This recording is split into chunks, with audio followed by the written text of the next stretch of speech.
My sister-in-law earns over a million yuan a year. And every month she sends 280,000 to her own parents. My mother watches this and can't help the pang of envy and hurt rising inside her. One day she calls me into her room and whispers, "Look at your sister-in-law, so devoted. I raised your brother for so many years. Am I supposed to favor one side and neglect the other?" My heart tightens. Sure enough, the very next day she goes to talk to my brother. "My son, from now on you give me 80,000 a month for living expenses. I'm not asking for anything unreasonable." My brother is staring at his phone when he hears that. His hand freezes and he goes still for several minutes. Suddenly he slams the phone onto the table, eyes reddening as he blurts out angrily, "Mom, my salary is only 8,000. Where do you expect me to get 80,000? The living room falls instantly silent. I see clearly the bloodshot red in his eyes. Then look at my mother's stunned face. And I can't help feeling that this new year will never be peaceful. The chill of New Year's Eve seems to freeze into every corner of the room. The scattered pops of fireworks outside the window bring no warmth at all. Unable to dispel the heaviness in the air, my brother Tran Duang's furious voice still echoes, each word pounding into everyone's chest with oppressive weight. His chest heaves, his palm pressed against the table, veins bulging, eyes that were always gentle are now blazing red, streaked with blood vessels like a beast cornered to the brink. My mother, Trong Kan, at first looks stunned, then little by little her expression shifts into embarrassment and finally hardens into anger. Perhaps she never imagined that the son who had always obeyed her would one day raise his voice like this. My father sits in a corner of the sofa, head lowered, his expression unreadable. My sister-in-law, Lam V, stands with arms folded against the wall, her face cold as tempered steel, her gaze fixed on my mother without emotion, even carrying a faint trace of mockery. I stand frozen, limbs numb, my heart clenched as if an invisible hand were squeezing it beat by beat. I've seen my brother's payslip, after deductions and insurance. His actual income is just a little over 7,000. 80,000. That number is practically his entire yearly salary if he lived without spending a cent. I can't understand how my mother could possibly make such an unreasonable demand. "What are you yelling for?" My mother's voice slices through the silence, sharp as a blade with a tremor mixed in. Only now does she seem to realize the authority she once took pride in is being seriously challenged. "Tran Duang, so you think you're successful now? You dare slam the table at me?" She points a finger straight at his face, voice full of fury. "I raised you, married you off, helped you with your child. Now I only ask for a little living money and you start whining about hardship. Do you even deserve me as your mother?" Those words strike like a fuse to a powder keg. Tears spill from my brother's eyes, equal parts grievance and humiliation. "I don't have money." He forces out the three words through clenched teeth, hoarse and heavy. "The mortgage, the car payments, milk for Tiu Bao, every expense is on me. If I give you 80,000, the three of us might as well live on air." "And what about Lam V?" My mother instantly turns her attack toward my sister-in-law. She sends her parents 280,000 every month without even blinking. "But when it's your own mother, it's like I'm taking your life away. The son I raised can't be worse than someone else's child, can he?" I look at her face twisted by jealousy and feel waves of nausea rising. My sister-in-law's family is well off. Her parents pooled all their assets to help her start her career. Now she supports them in return. That's only natural. But what about my family? Since childhood, everything good was given to my brother. My college tuition had to be covered with loans and part-time jobs. Now my mother compares him to my sister-in-law. It's no different from robbery disguised as logic. That's her money. Who she gives it to is her right. My brother bursts out, unable to hold back anymore. "If you think she's so filial, then just adopt her as your daughter. I don't have that ability." That sentence rips apart the thin shell of pretense covering the family. My mother's face turns deathly pale, she clutches her chest, staggering as if about to collapse. "Fine, very fine," she hisses through gritted teeth, venom thick in her voice. "I raised an unfilial son. I'm old now, just a burden. What's the point of living? I might as well die. With that she turns and rushes toward the kitchen. My father finally reacts, jumping up and grabbing her. What are you doing? It's New Year's. Let go of me, I want to die. She struggles violently, wailing loudly. Why did I give birth to a child like this? Why is my fate so miserable? The chaotic scene makes my head spin as if someone struck it. I step forward to stop her. Mom, he didn't mean it like that. Don't think too much. Before I can finish, she shoves me hard into the wall. Shut up. Her bloodshot eyes glare straight at me. This isn't something you're allowed to speak about. A daughter who's married off is water poured out. Don't interfere. My back throbs with pain. But the ache in my heart is worse. Yes, in this house. I stopped being family long ago. My brother rushes over to help me up, guilt filling his eyes. Tiu Wei, are you okay? I just shake my head, throat tight and unable to speak. From the kitchen come my mother's sobs and my father's soft attempts to soothe her. My sister-in-law casts a cold glance, then silently picks up her coat and handbag and leaves. Before stepping out, she turns back to my brother. Tran Duong, I'll wait for you downstairs. You decide whether you still want this family.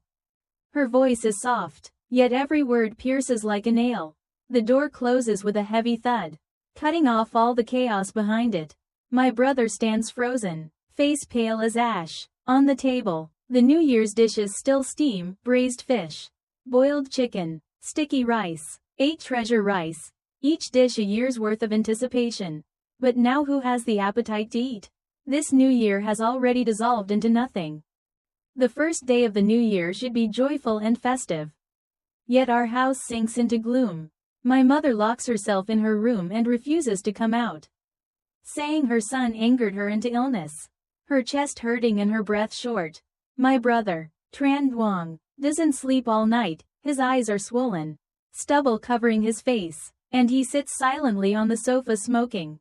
My sister-in-law hasn't left yet but has moved to sleep temporarily in my room. One small bed, 2 people squeezed together. All night neither of us says a word. Yet I can feel her body tense the entire time, like she's ready to defend herself at any moment. She's waiting for my brother to make a decision. At 8 in the morning, the phone rings non-stop. The first call is from my mother's second sister. The moment she says hello, the voice on the other end starts scolding. Tran Duong, how could you talk to your mother like that? She worked so hard to raise you. And now that you have a little money you treat her like air. Is 80,000 a month really that much? Your wife earns millions. Just a little loose change from between her fingers would be more than enough. My brother holds the phone, lips trembling, unable to say a word. His hand shakes slightly. He doesn't argue, just listens silently. On the other end, the aunt's voice grows sharper and sharper, as if she had witnessed everything in person.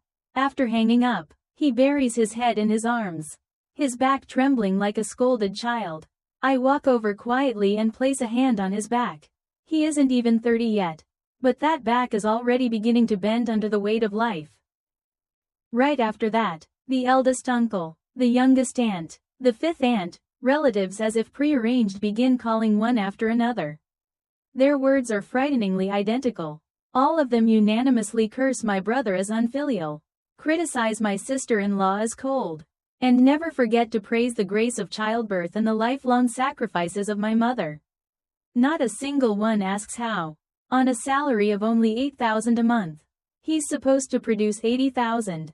To them, that question isn't important. She's his mother. If she asks for money, that's only natural. If he doesn't give it, he's an unfilial son. Their logic is simple and cruel, like a steel trap snapping shut with no gap left for anyone to struggle free. My brother is trapped inside that relentless barrage of phone calls, almost drained of strength, from silence to stiffness to sheer exhaustion.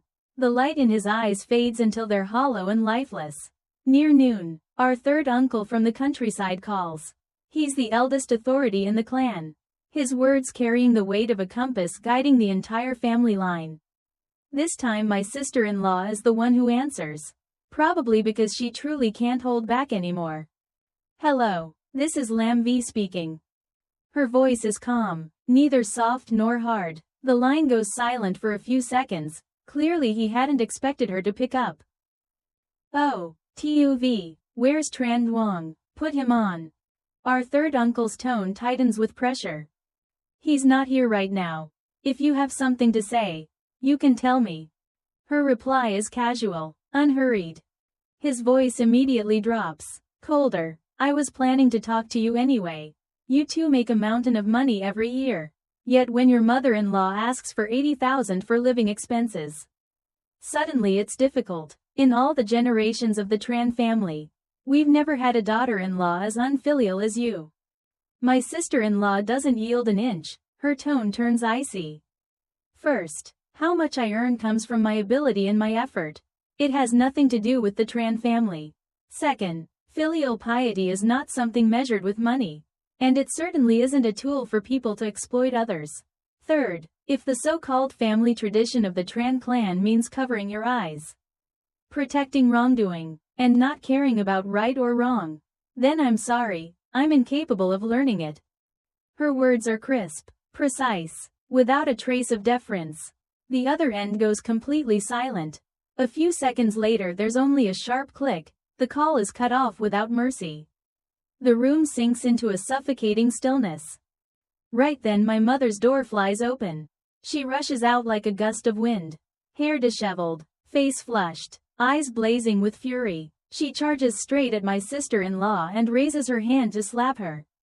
My brother reacts instantly and blocks her arm. You home-wrecking woman, my mother screams, pointing straight at my sister-in-law's face. You've made the Tran family lose all its dignity. Do you understand? How dare you speak so rudely to your elders? You won't be satisfied until this household is destroyed. Will you? My sister-in-law meets that fire-filled glare without retreating, calmly looking her straight in the eye. If you feel you've lost face, then you should earn it back yourself. Why should your pride be bought with something your son doesn't even have the ability to give? Why should that pride be something others have to strain themselves to carry for you? My mother chokes, unable to argue back, so she turns her anger on me, the daughter she's always treated as an outsider since I married. And you ungrateful wretch, she hisses. I raised you all these years just so you'd take her side? I face her rage with nothing left inside but coldness. At this moment I see clearly, she isn't tired. She isn't sick. Her voice is sharp, her strength abundant, her mind perfectly clear. The whole morning she stayed locked in her room not because of illness or exhaustion but because she was organizing, directing, and coordinating an entire campaign of phone calls to besiege us. A chilling thought rises silently in my mind. She doesn't just want 80,000, she wants more than that. Doesn't she? After the call between my sister-in-law and our third uncle, the wave of accusatory calls temporarily subsides. But the atmosphere in the house doesn't lighten, it grows heavier. My mother changes tactics. No more shouting or scolding, she switches to cold psychological warfare. She speaks to no one. At meals she eats alone, not looking at anyone, not saying a word. Every glance she throws at my brother is like one cast at a traitor, icy, distant, even contemptuous. That kind of silence is sharp as a blade, carving into the heart again and again. By the evening of the third day of the new year, my brother can't take it anymore. He calls me onto the balcony and quietly presses a bank card into my hand. Tu Wei, there's 30,000 in here, my last savings. His voice is hoarse, choked, as if scorched by fire. Tell Lam V to withdraw another 50,000. We'll make up 80,000 and give it to Mom so she'll calm down. Otherwise this family really will fall apart. I look at his bloodshot eyes, his chin covered in unshaven stubble, and my chest tightens painfully. But I shake my head firmly. You can't do that. I push the card back into his hand, each word clear. This isn't a money problem. It's a bottomless pit. Today she asks for 80,000. Tomorrow it could be 180. Then 380. Once she starts, it'll never stop. Then what am I supposed to do? He shouts, like a man driven to the edge. His hands clutch his head. Hair disheveled. On one side is my mother. On the other my wife and child. I'm stuck in the middle. What am I? A piece of meat torn apart from both sides. Each sentence comes out strangled. Like the growl of someone standing on the brink of despair.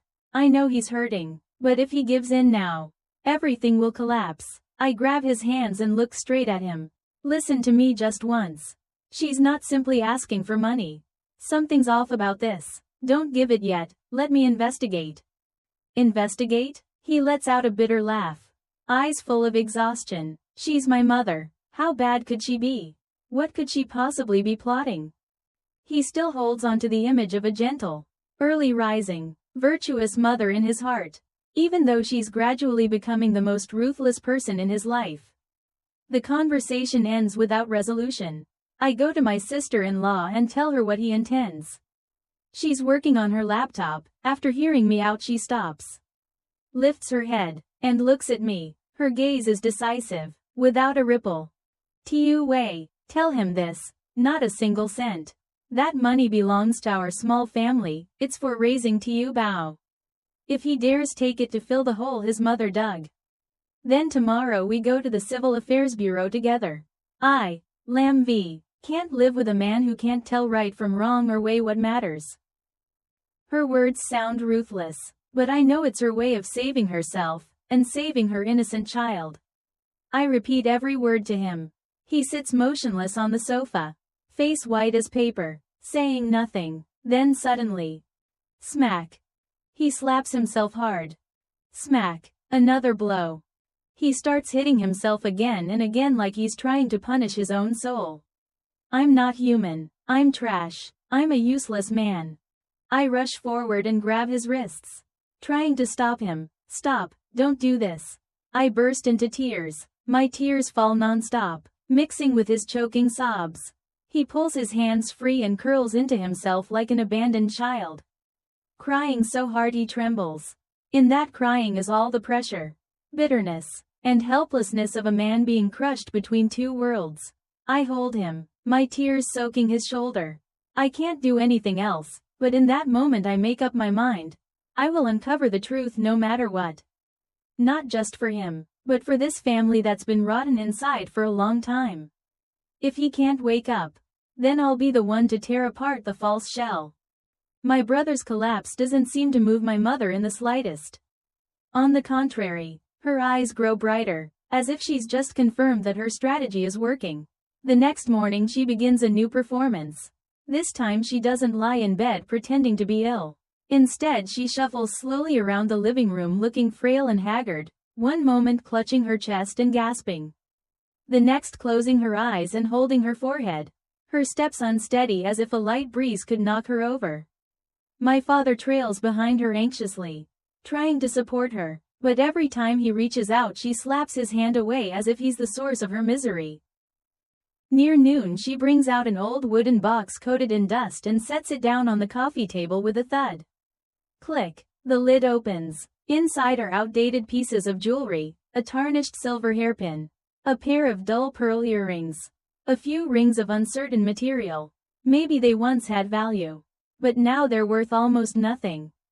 Since I can't count on my son anymore, I'll have to rely on myself in my old age, she says while slowly wiping each item with her sleeve, as if soothing a fragile child. If I sell these old things, it should be enough for my medicine. Her voice isn't loud, but every word is like a needle stabbing into the heart. My brother sits in the corner, face pale, lips pressed tight without a trace of blood. Then my mother takes out my father's pension card and places it beside the jewelry box. From now on let's be more frugal. All right? Don't spend money carelessly anymore. Save whatever we can. We're old and weak, we can't be a burden to the children. Her voice chokes, and a tear slips quietly down. At first it's just a few faint sniffles. Then it builds into sobbing. And finally she wails as if the world is collapsing beneath her feet. Every look, every word is carefully calculated. Her only goal is to pierce through the last layer of defense in my brother's heart. I sit on the sofa, silently watching. I have to admit her acting is so masterful that if there were an award for best tragic performance, She'd win without competition. If I hadn't already grown suspicious, I might be crying for her too. But my gaze stops at her wrist, bare. I remember clearly that she always wore a thick, gleaming gold bracelet, part of her dowry from my grandmother when she got married. She treated it like a treasure, she wouldn't even take it off to wash dishes. And now it's suddenly gone. A bold hypothesis flashes through my mind. I stand up and walk closer. Mom, where's the gold bracelet you always wear? I ask gently, voice calm. Her crying stops instantly, her eyes flicker, evasive. Oh, I put it away. She says softly, if I keep wearing it, it might get scratched, and that'd be a pity. Besides, who even thinks gold is precious anymore? The excuse is full of holes. For years she never let that bracelet leave her wrist for even a moment. I tilt my head slightly and curl my lips. Really? I thought you'd pawned it to scrape together money for us.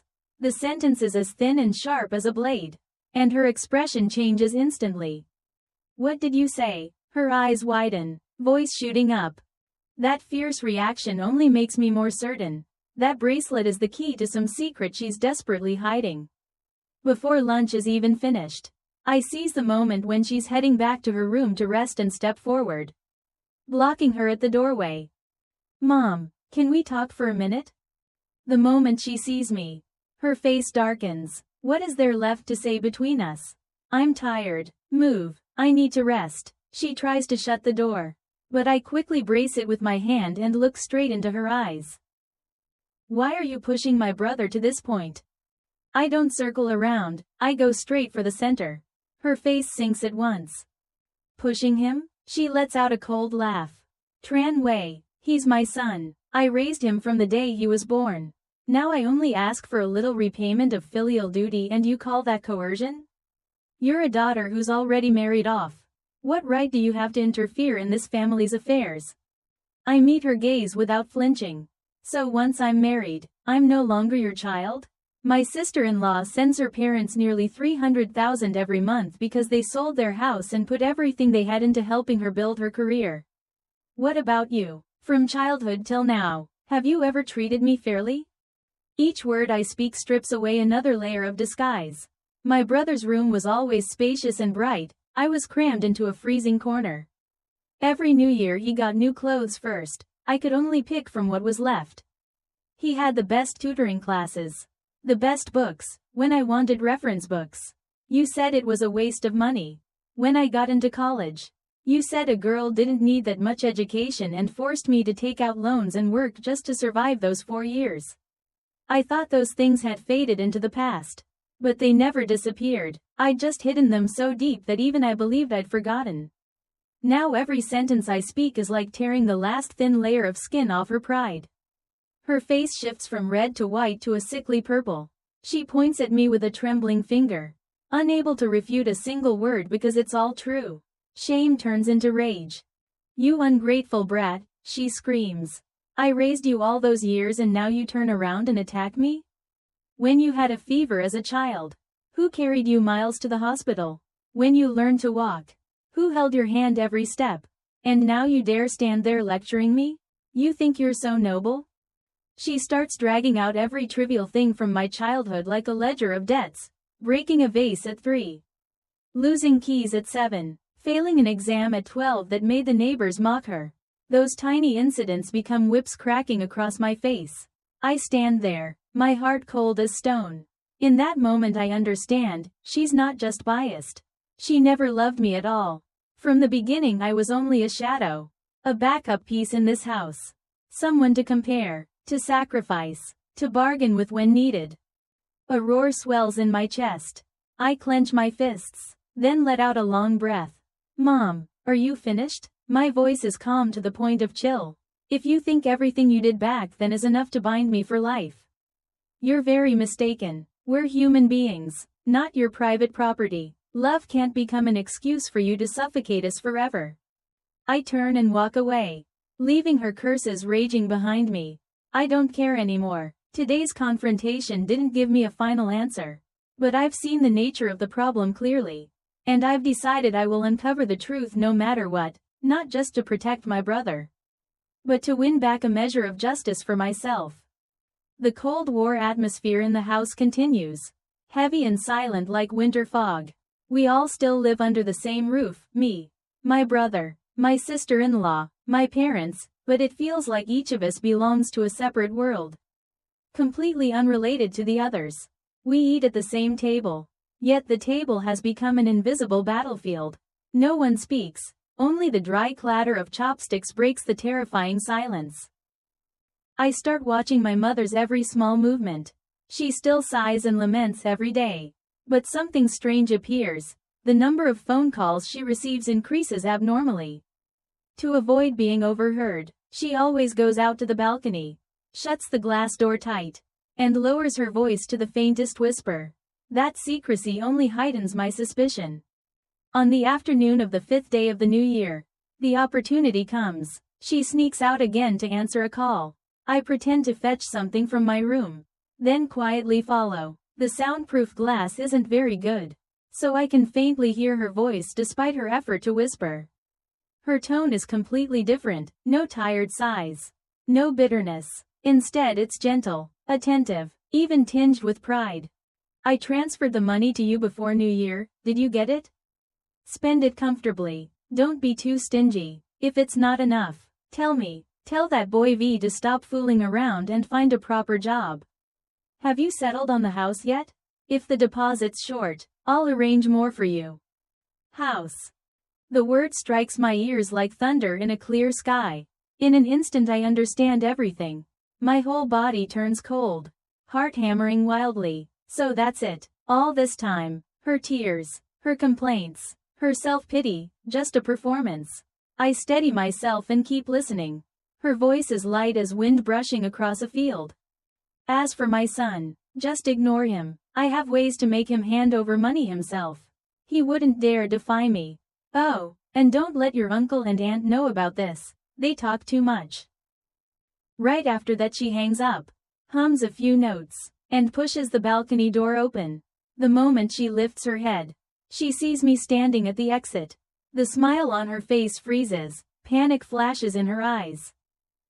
What are you doing standing here? I keep my expression calm and lift the hanger in my hand. Oh, I came to hang clothes. I look straight at her and ask casually. Who were you talking to that made you so happy? I've never seen you smile like that. Her gaze darts away. An old friend. We were just talking about meeting up to play cards. Her voice is hurried, unsteady. I don't answer. I just stand there watching her back as she hurries off. Like someone fleeing the scene of a discovered crime. I understand now. The missing gold bracelet. The absurd demand for 80,000. They're all pieces of one scheme. A vile scheme disguised as motherly love to drain her own son dry just to pave the way for her useless nephew on her side of the family. And now I have a clear goal. Gather evidence. Shatter the performance. I go straight to my sister-in-law. In this house rotting piece by piece from selfishness. She's the only person I can trust. The only one who can fight beside me. I step into the room and see her focused on her laptop. Calm as always, I take a deep breath and gently close the door. I need to tell you something. She looks up, sees my serious expression, and immediately closes the laptop to listen. I recount everything I just overheard. Word for word. From the secret balcony calls to my suspicions about the bracelet and about the cousin named Levy. She doesn't interrupt once, only listens as her expression gradually turns colder. That cousin, you mean V? I nod. Yes, Levy, my youngest uncle's son, a few years younger than my brother. A delinquent since childhood, dropped out of school, spends his days fooling around. But mom treats him like treasure. I never understood that strange favoritism until today. She folds her arms and walks a slow circle around the room.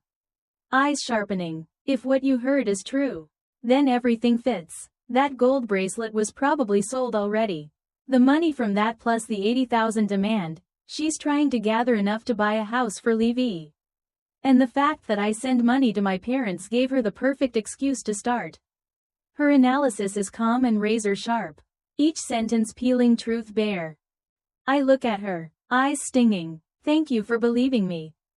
She smiles slightly. No, I should thank you for being clear-headed and brave. Without you, Tran Duong might have softened already. And this family would have been torn apart long ago. She pats my shoulder and asks seriously. So what do you need me to do? I tighten my fingers. I need you to help check Mom's bank statements, at least the last 6 months. We need proof. Clear, undeniable proof. She nods without hesitation. I have a friend in the banking system. That won't be hard, but you have to promise me something. Keep Tran Duong steady. Don't let him waver because of weak emotions. I promise, I say firmly. We shake hands, not sister-in-law and sister anymore, but allies. Outside the sky is still gray and overcast. Yet inside me dawn is beginning to break. Her efficiency amazes me. On the morning of the 8th day, she hands me a neat stack of printed pages. Mom's bank statement? My hands tremble as I take it. I know these numbers will expose everything. I scan line after line. Account holder name, Trong Kan. I start from the most recent entry. Date, 4th day of New Year, transfer, 30 yuan, recipient, Li V. I felt as if someone had slammed a hammer straight into my chest. That was exactly the amount of money my brother had almost used to give in. I flipped through the earlier pages. Over the past 6 months, nearly every month there had been several transfers into Li V's account, sometimes 5.000, sometimes 12.000, sometimes 15.000. Added together, it exceeded 100 yuan. My father's pension, the holiday money my brother and I had given, all of it had flowed into the pockets of a useless freeloader. On the last page I saw a line, Gold Shop 20 deposit. 28 yuan. The date was the 28th day of the 12th lunar month. The bracelet. That very bracelet my mother had once treated as her lifeline. She had sold it without hesitation to pour everything into investing in her nephew from her side of the family. Every piece of the puzzle had now fallen into place. I could see it clearly. This mother wasn't blind or absent-minded, she was calculating. Selfish and cold. In her eyes, Li V, a parasite, was worth more than her own son or daughter. I clenched the copies in my hand. Rage surged like an undercurrent, rising to my throat, but I forced myself to stay calm. It wasn't time to explode yet. I looked at my sister-in-law. She had finished reading too, her face was expressionless, stripped down to steel-cold composure. The evidence is clear, she said. What are you going to do now? I stared at the stack of papers. I want to show them to my brother. I want him to see with his own eyes who the mother he worships and protects really is. I want him fully awake. The night before the truth came to light, the air in the house was thick as if a storm were about to break. No one spoke to anyone, yet tension seeped into every breath. I called my brother into the room. Lam V was already sitting there. When the door closed, he looked at us, unease in his eyes. Tiu Wei, what's going on? His voice was hoarse with worry. I didn't answer. I simply handed him the printed bank statements. He took them, suspicion in his gaze, skimmed the first few lines, and then stopped abruptly. Li V's name appeared densely, regularly, every month, the transfer amounts substantial and stretching over half a year.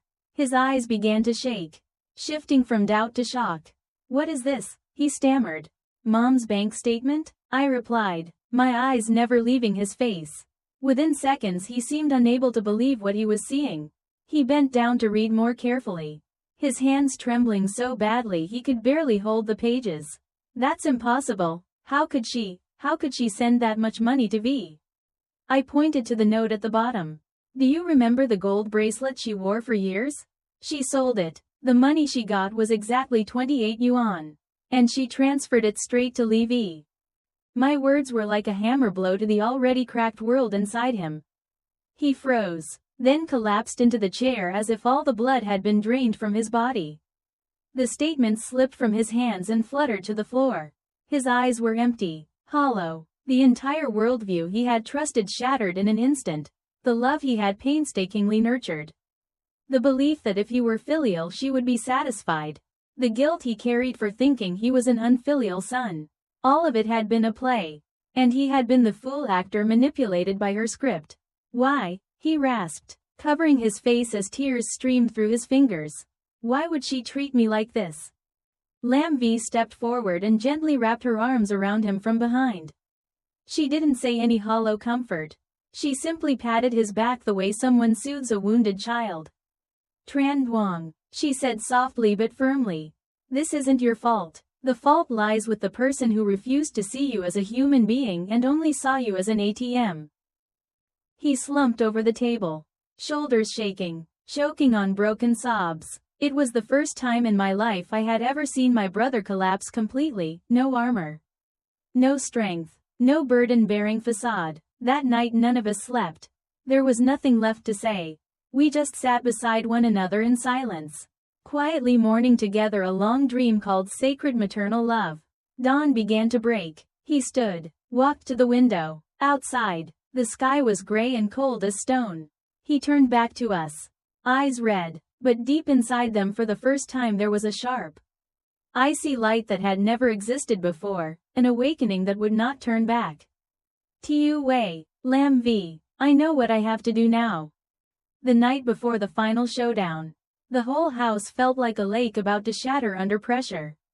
Early on the morning of the 8th day, my brother started making calls himself, one after another, clear and methodical. His voice was so calm it was chilling. But his words left no room for refusal. Come over at noon. There's a family matter I need witnessed. Please join us for lunch. There are things I want clarified in front of everyone. Bring Levy with you. I have something I need to say to him directly. My mother thought her son had finally come to his senses. She was radiant with delight, waking before dawn to choose her newest outfit, looking like she was preparing to receive an award. She was certain that at noon he would apologize, bow his head, and personally present 80,000 yuan as a gesture of repentance. She even hummed happily in the kitchen, unable to hide her excitement. At 11:30 the guests began arriving. The third uncle, the most authoritative voice in the clan, the second aunt, the youngest aunt, the paternal aunt, the same people who had scolded my brother mercilessly over the phone now arrived smiling and warm as if nothing had ever happened. Everyone thought they were about to watch a scene of a son repenting and a mother forgiving. The uncle and Levi came last. Levi's hair was dyed bright yellow, his jeans ripped, his expression cocky, phone still in hand tapping a game. The moment he walked in he grinned. Looks like you've struck it rich, cousin. Big house. My brother looked at him without smiling, eyes sharp as blades. My mother sat in the middle of the sofa, beaming like it was a festival. She was surrounded by relatives, one wiping her hands, another pouring tea, like an empress about to hold court. I told you, she said smugly. Tran Duong was just confused for a moment. Family matters don't stay bitter long. My father sat silently, hands twisting together, anxiety in his eyes. At exactly noon, my brother stepped out of the room holding a thick folder. The living room fell instantly silent, all eyes fixed on him, waiting for the apology. My mother smiled in satisfaction and nodded repeatedly. But he didn't apologize. He didn't bow. He walked straight to the coffee table, pulled out the stack of bank statements, and dropped them with a smack onto the surface, making the nearby teacup tremble. I invited everyone here today to look at these. His voice was firm, decisive, without emotion. These are copies of my mother Trong Kaon's bank account statements from the past 6 months. The room erupted in shock. My mother's face changed, her smile vanished instantly. He began reading line by line, clearly and steadily. On the 15th, I sent 2 yuan for mid-autumn. The next day, that money was transferred to Levi. In October, my wife gave 10 yuan for National Day. 2 days later, the full amount was transferred to Levi. On December 20th, 28 yuan from Gold Shop 20. The bracelet she'd worn for decades, also transferred to Levi. On the 4th day of New Year, another 30,000 deposited. And as usual, her dear nephew was the recipient. He never looked up, never accused, just read as if reciting a formal indictment. With each line spoken, my mother's face turned another shade paler. The room sank into a deathly silence. No one dared speak, No one had anything left to say. One by one, every relative turned to look at her. The woman who had been lounging like a queen moments ago now sat stiff and ashen. Levi himself looked dull and confused, as if he didn't even understand why he had been dragged into this. You're making this up, she finally screamed, breaking out of her shock. Her shrill voice rang through the living room. She lunged forward, trying to snatch the statements from my brother's hand. But he merely shifted aside and avoided her. These are fake, she hissed, finger trembling as she pointed at him. If you don't want to give me money, fine, but don't you dare smear me in front of the family. Then she turned to the relatives around her, tears and snot pouring down her face. Look at him, this is the son I raised with my own flesh and blood. For money, he colluded with outsiders to slander his own mother. At that point she twisted around, searching for an ally. You, say something, tell them, how could I possibly give money to V? He's my nephew, I only lent it to him. Lent? My uncle's face had gone visibly pale, he probably hadn't expected his younger sister to stir up such a filthy swamp. He opened his mouth as if to speak, but before he could say a word, the real troublemaker exploded on his own. After several minutes of stunned silence, Levi suddenly seemed fully charged. He sprang to his feet, beaming like someone whose lottery number had just been called. What do you mean lent? You said it was for me. You said my cousin makes good money and later he'd even buy me a car and a house. You also said all the Tran family's money would be mine sooner or later. That nobody could compete with me. His arrogant words sliced across the room like razors. That last sentence landed like a heavy bomb dropped into the silent living room. The air froze solid, no one could speak. Every gaze shifted to him, and to the woman swaying beside him. My mother looked as if she had turned to stone. Her face was white as paper, her lips trembling uncontrollably. Even in her dreams she probably never imagined that her beloved nephew would personally crush the performance she had painstakingly staged for months.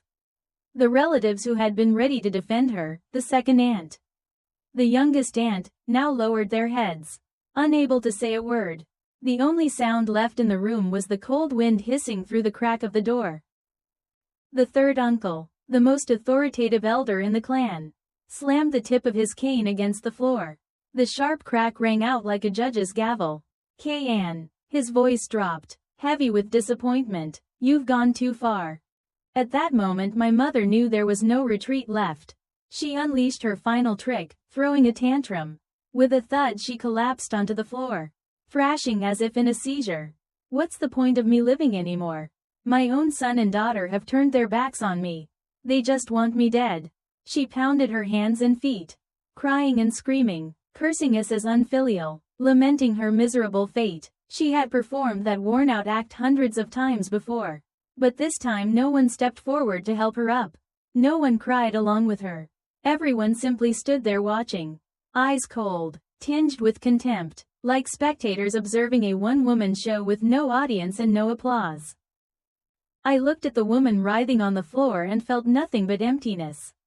No pain, no anger, only exhaustion and a deep, dull weariness. My brother didn't frown anymore either. His gaze was calm like a lake after a storm. The last trace of warmth in his eyes had gone out. The farce had reached its curtain call. Enough. His voice was cold and decisive, cutting straight through her wails. He stepped forward and stood tall in front of her, looking down as if at a stranger.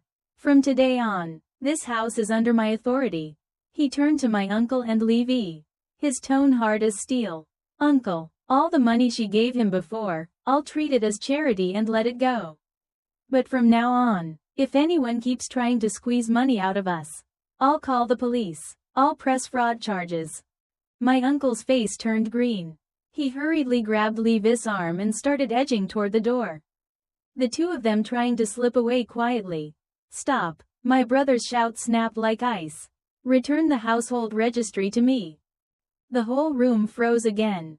I suddenly remembered, ever since my brother got married, my mother had kept the household registration book. Her face twisted in panic. Why do you want it? That's mine. He let out a cold laugh. Why do you keep it? Waiting for the day Levi gets married so you can erase the three of us from it and add his name instead? The question stabbed straight into the darkest corner of her heart. She shook, mouth open, unable to speak. In the end it was my father who silently went into the room, rummaged around, and came back holding the booklet. He didn't say a word. He simply handed it to my brother. My brother took it and turned away without giving the relatives a single glance. From today on, Lam V and I will send support money to you according to the legal minimum. Not a cent more. All property in this house, including this house itself, will from now on be jointly registered and managed by my wife and me. He paused, his eyes sweeping across the group sitting stiffly in silence. You've all witnessed what happened today. From now on, our family affairs are none of your business. The declaration sounded like an expulsion order. The faces that had once loudly scolded him now bowed meekly, rising one by one to leave. No one had the nerve to stay. Within moments the living room was empty, leaving only the family of four, the ones who endured, the ones who were wounded, and the one who had caused it all. My father, silent from beginning to end, finally let out a heavy sigh. Then he stepped forward and gently tried to help her up, but she shook him off and wouldn't let him touch her. She scrambled to her feet alone, staggered into the room, and slammed the door. No one followed. There was no need anymore. The final act of the tragedy had ended. My brother, my sister-in-law, and I left that house together. The three of us stepped outside. Early spring sunlight spread softly across the street, no longer cold, no longer heavy. It brushed our shoulders, warm as if no storm had ever passed. We looked at one another and smiled. A clear, relieved smile with no burden left behind. In a way, that house had collapsed. But from those ruins, a new life was beginning, a life where no one had to play roles anymore. No deception, no conditions or obligations disguised as family love. Only freedom, responsibility, and true peace. That's the end of today's story. If you enjoyed it, please like the video, subscribe to China Story Tales, and stay tuned for more stories.